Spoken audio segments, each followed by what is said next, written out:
Mr. Mgadi, thank you very much for your time. You say that you've gone through this Medical Research Council report and the report is incomplete, therefore unable to prove this link between trauma admissions and alcohol abuse. Why are you so sure? Yeah, Khalid, maybe let me start here. The issue in question is not necessarily whether alcohol does or doesn't contribute to the trauma cases. I think one needs to accept that probably the incidence of accidents caused by drinking and driving, interpersonal violence, those things come to play. But the question is, what is the proportion of alcohol contribution to those cases? I think that's where then the Medical Research Council study becomes a little bit difficult. We, as an industry, we got access to it after we requested it, and we referred it to independent evaluation, and that has indicated to us, firstly, that the data used in terms of the trauma unit capacity that is there is from 1999, which means it's about 20 years old, and it doesn't take into consideration the changes in the population as well as the improvement in the capacity of those hospitals. I mean, just in those 20 years, we have had a couple of hospitals coming into play, Chief Lutuli in KZN, in Chacha, even Mitchells Plain in Cape Town. So then what then becomes an issue is what kind of intervention you implement and the extent of which to deal with those trauma cases.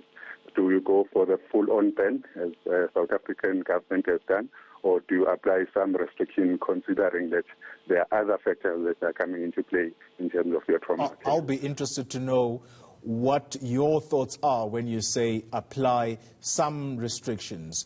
What, in essence, are you intimating here? Because it could be very interesting.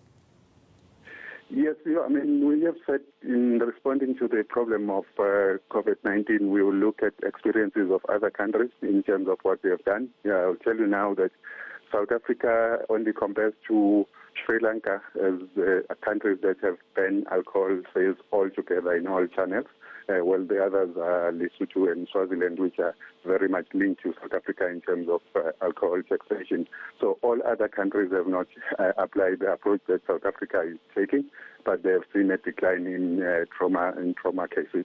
In level 3, we had some form of restriction. Only sale for home consumption was applied, and throughout that 1 month period at which we were allowed to trade in June, I think from the traders' perspective, it was clear that they were complying with the sales of Monday to Thursday and limited hours to 5 p.m. that were implemented. There was never an issue of compliance there. The problem arose around behavior of consumers. As it was mentioned, people ending up having house parties and doing inappropriate things. And the president specifically mentioned that these accidents happen at night.